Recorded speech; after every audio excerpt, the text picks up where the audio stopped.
السلام عليكم ورحمة الله وبركاته. ازيكم عاملين ايه؟ يا رب تكونوا بخير.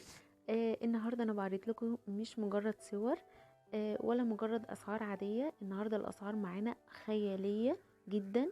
الصور اللي قدامنا دي دلوقتي انا خدتها من على صفحة على الفيسبوك اسمها اخر شياكة.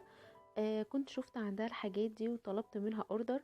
بس قبل ما اطلب الاوردر قلت لها انا عايزة اشوف الحاجة على الطبيعة، لاني مش كل الاونلاين بيبقى كويس.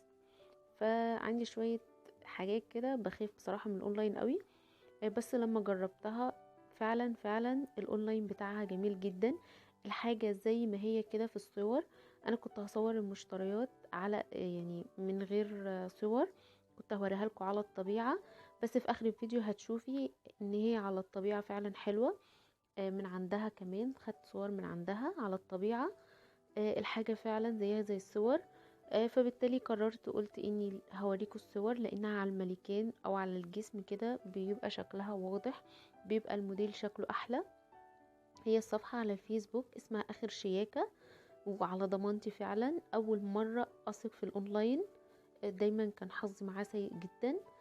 بس البنوتة دي ما شاء الله عليها، يعني حاجتها فعلا تحفة. الخامة مستوردة.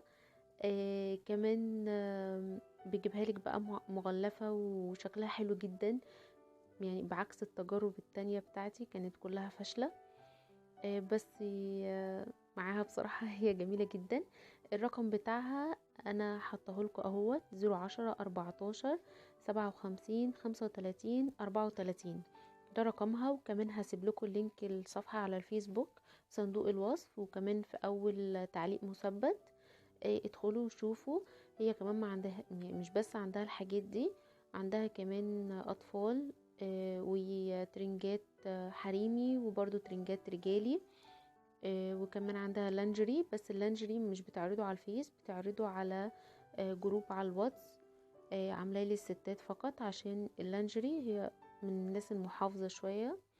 فهسيب لكم برضو الواتس بتاعها، غالبا هيبقى برضو على الرقم دوت، وهسيبه لكم في اول تعليق مثبت. اي حد بقى محتاج اي حاجة يطلب فعلا على ضمانتي. وكمان عاملة عروض الايام دي جميلة جدا، بتوصل لحد 50%. وكمان لما بتاخدي اكتر من قطعة بتعمل لك خصم ليكي انت لوحدك. التوصيل بقى ده باتفاق والتنسيق معاها. انا بالنسبة لي انا رحت خدت منها الحاجة لانها قريبة مني شوية. ده كان فيديو النهاردة، يا رب يعجبكم. اهي دي الصور على الطبيعة. صورتين كمان اهوت. ما شاء الله الحاجة فعلا تستاهل التجربة. اتمنى تشوفوا صفحتها، ولو عجبتكم ما تنسوش بقى تدوسوا لايك للفيديو.